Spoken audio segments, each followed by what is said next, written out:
क्या हुआ जब पुनर्जन्म के 10 सालों बाद एक मुस्लिम लड़का प्रयागराज महाकुंभ मेले में पहुंचा। फिर वहां पर एक नागा साधु को देखकर पापा पापा चिल्लाने लगा। इस घटना की जब आप पूरी सच्चाई सुनोगे तो आपके भी रोंगटे खड़े हो जाएंगे। पुनर्जन्म की यह सच्ची घटना अभी हाल ही में प्रयागराज महाकुंभ मेले में घटित हुई है, जिसके चर्चे अभी पूरे देश में हो रहे हैं। लेकिन वीडियो की शुरुआत करने से पहले महादेव के सच्चे भक्त वीडियो को लाइक जरूर कर दीजिए और नीचे कमेंट बॉक्स में हर हर महादेव जरूर लिखिए। पुनर्जन्म को लेकर आपकी क्या राय है कमेंट में जरूर बताइएगा। और अगर हमारे चैनल पर नए आए हो तो चैनल को सब्सक्राइब जरूर कर लें। दोस्तों, इस घटना की शुरुआत होती है राजस्थान के जयपुर शहर से, जहां एक मुस्लिम परिवार में शादी के 8 सालों बाद लड़का पैदा होता है। लड़के के माता पिता बच्चा नहीं होने के कारण बहुत दुखी थे। उन्होंने कई अस्पतालों के चक्कर काटे, कई पीर बाबाओं के चक्कर काटे, लेकिन उन्हें संतान नहीं हुई। फिर उनके एक हिंदू दोस्त ने सलाह दी कि उज्जैन महाकाल मंदिर में जाकर बच्चे के लिए मन्नत मांगकर आ जाओ। बाबा महाकाल तुरंत संतान सुख देते हैं। लेकिन बच्चे के माता पिता, जिनका नाम था सोहेल और नाजिया, मुस्लिम धर्म से थे और वे अपने धर्म को लेकर कट्टर भी थे। वे कभी भी किसी मंदिर में नहीं जाते थे और ना ही अपने धर्म के अलावा किसी दूसरे धर्म में रुचि दिखाते थे। लेकिन मजबूरी ऐसी आ गई थी कि अब उन्हें न चाहते हुए भी उज्जैन महाकाल मंदिर जाना पड़ रहा था। सबसे पहले वे दोनों हिंदू बनकर वेश बदलकर जयपुर से उज्जैन के लिए ट्रेन द्वारा रवाना हुए और बाबा महाकाल मंदिर पहुंचकर उन्होंने बाबा महाकाल से मन्नत मांगी। आप तो सभी की सुनते हैं, हमारी भी सुन लीजिए और हमारी कोख भर दीजिए। हमारे घर में किलकारी गूंजवाने दीजिए। सोहेल ने बाबा महाकाल से मन्नत मांगी कि अगर कुछ दिनों में नाजिया की कोख में संतान पनप जाती है तो वो उस बच्चे का नाम बाबा महादेव के ऊपर ही रखेगा। मन्नत मांगकर वे वापस जयपुर आ जाते हैं और बाबा महाकाल का ऐसा चमत्कार होता है कि 15 से 20 दिनों के अंदर ही सोहेल और नाजिया को खुशखबरी मिल जाती है।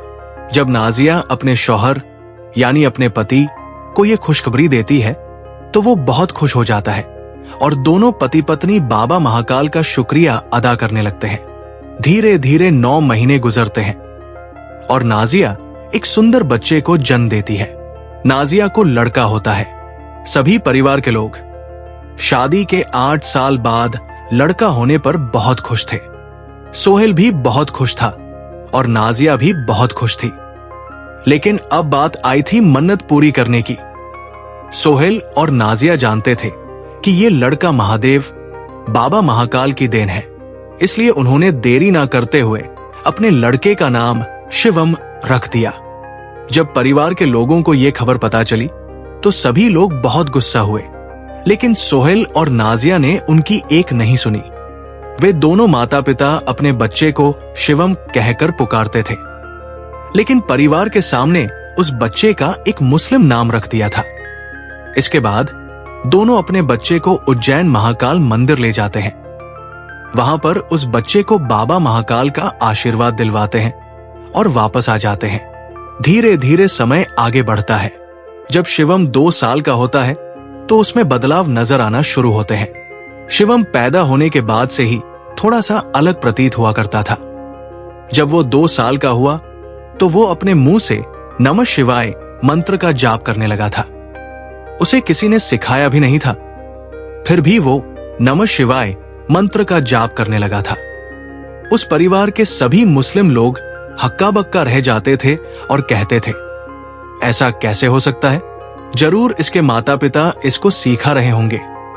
परिवार के सभी लोग ये देखकर काफी ज्यादा चिंतित होते थे कि बच्चा मुस्लिम धर्म का है, लेकिन हिंदू धर्म के मंत्रों का उच्चारण कर रहा है। जैसे जैसे वो बड़ा हो रहा था, उसकी हरकतें भी अजीब सी हो रही थी। उसे बिना अटके हनुमान चालीसा भी याद थी, जबकि शिवम को किसी ने हनुमान चालीसा का पाठ नहीं सिखाया था। वो धीरे धीरे बड़ा हो रहा था और उसके अंदर हिंदू धर्म के किसी दिव्य लड़के के गुण आ रहे थे। हिंदू बच्चा भी इतनी फटाफट हनुमान चालीसा का पाठ नहीं कर सकता, जितनी जल्दी वो कर लेता था। शिवम के दादा दादी और उसके परिवार के लोगों को ऐसा लगता था कि शिवम के माता पिता यानी कि सोहेल और नाजिया ही उसे ये सब चीजें सिखा रहे हैं, जिसके चलते वे उन दोनों को खूब प्रताड़ित करते। इस कारण सोहेल और नाजिया को एक कदम उठाना पड़ा और वे अपने परिवार से अलग होकर रहने लगे। लेकिन बात यहीं पर खत्म नहीं हुई थी। अब उनकी मुसीबत और बढ़ रही थी। जब शिवम को नमाज पढ़ने के लिए कहा जाता था तो वो नमाज नहीं पढ़ता था, बल्कि हनुमान चालीसा का पाठ करता था। उसे रामचरितमानस का भी पाठ अपने आप ही करना आ गया था। वो सभी भगवानों के नाम लेने लगा था। ऐसा लग रहा था जैसे कि वो किसी दिव्य साधु का बालक हो या किसी कट्टर सनातनी का बच्चा हो, जबकि उसे कभी भी हिंदू धर्म के बारे में ज्ञान नहीं दिया गया था, न ही टीवी में दिखाया गया था। फिर भी वो अपने आप इन सब चीजों को कर रहा था, जिसे देखकर नाजिया और सोहेल अचंभित हो रहे थे। शिवम को जब मस्जिद ले जाते थे तो वो वहां भी कलमा पढ़ने के बजाय हाथ जोड़ता था और हाथ जोड़कर ही दुआ मांगता था। इसे देखकर वहां के मौलवी भी काफी अचंभित होते थे और इसकी शिकायत उसके माता पिता से करते थे। शिवम की इन्हीं हरकतों के कारण उसके माता पिता ने उसे कभी भी मदरसे तक नहीं भेजा था। शिवम अक्सर अपने माता पिता से मंदिर जाने की जिद करता रहता था। उसके माता पिता न चाहते हुए भी उसकी ये जिद पूरी कर दिया करते थे। अब शिवम धीरे धीरे और बड़ा हो रहा था। करीब वो 6 साल का हो चुका था। एक दिन शिवम के माता पिता यानी कि सोहेल और नाजिया को शिवम के स्कूल से फोन आता है कि आप लोग जल्दी से स्कूल आ जाइए, आपके बेटे के सिर में बहुत तेज दर्द हो रहा है। ये सुनते ही शिवम के माता पिता दौड़े दौड़े स्कूल जाते हैं। जब वे शिवम को देखते हैं तो दंग रह जाते हैं। शिवम अपने माता पिता से कहने लगता है, मुझे मेरे पिता के पास जाना है, मुझे मेरे पिता के पास ले चलो। जब सोहेल और नाजिया ये सुनते हैं तो वे अचंभित हो जाते हैं। सोहेल कहता है, बेटा मैं ही तुम्हारा पिता हूं। इस पर शिवम कहता है, नहीं तुम नहीं, मुझे मेरे पहले वाले पिता चाहिए। शिवम जब ऐसे बोल रहा था तो उसके माता पिता उसे तुरंत न्यूरोलॉजिस्ट के पास ले जाते हैं। वहां डॉक्टर शिवम का चेकअप करते हैं, फिर उसे गोली और दवाई देकर वापस घर भेज देते हैं और कहते हैं इस पर किसी चीज का तनाव हुआ होगा, जिसके कारण ये ऐसी हरकत कर रहा होगा। घबराने की कोई बात नहीं है। लेकिन शिवम के माता पिता बहुत डरे हुए थे। घर आने के बाद भी शिवम जोर जोर से चिल्ला रहा था, मुझे मेरे पिता के पास जाना है, मुझे पंडित जी के पास जाना है, मुझे ले चलो, मुझे ले चलो। फिर वो और भी जोर से चिल्लाने लगता है, मुझे प्रयागराज ले चलो, मुझे प्रयागराज जाना है, मुझे इलाहाबाद जाना है, मुझे इलाहाबाद ले चलो। ये सब देखकर उसके माता पिता बहुत चिंतित हो रहे थे। उसके पिता शिवम को विस्तार से पूछते हैं, उसे शांत करते हैं और प्रेम से कहते हैं, बेटा हुआ क्या है, तुम मुझे सारी बातें बताओ। शिवम कहता है, मेरे पिता प्रयागराज रहते हैं, यानी कि इलाहाबाद में। मेरे पिता इलाहाबाद रहते हैं और मैं भी इलाहाबाद में रहता हूं। मुझे वहां पर ले चलो, मुझे मेरे पिताजी के पास जाना है। शिवम के पिता सोहेल पूछते हैं, बेटा कौन है तुम्हारे पिताजी, क्या नाम है तुम्हारे पिताजी का? शिवम कहता है, मेरे पिताजी का नाम बालकृष्ण है और वे इलाहाबाद में रहते हैं। शिवम के जवाब से सोहेल धीरे धीरे सब चीजें समझने लगे।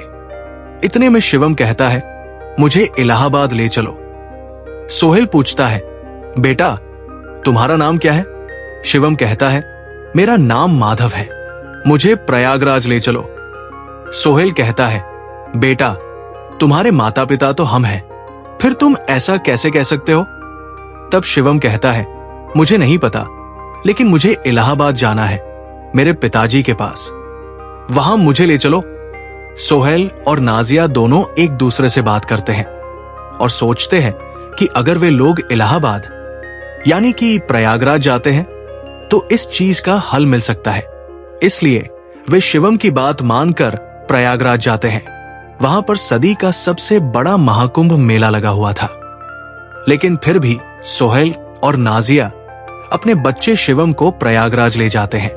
जैसे ही वे प्रयागराज रेलवे स्टेशन पर उतरते हैं, शिवम तुरंत ऑटो वाले से कहता है, मुझे संगम घाट के किनारे ले चलो।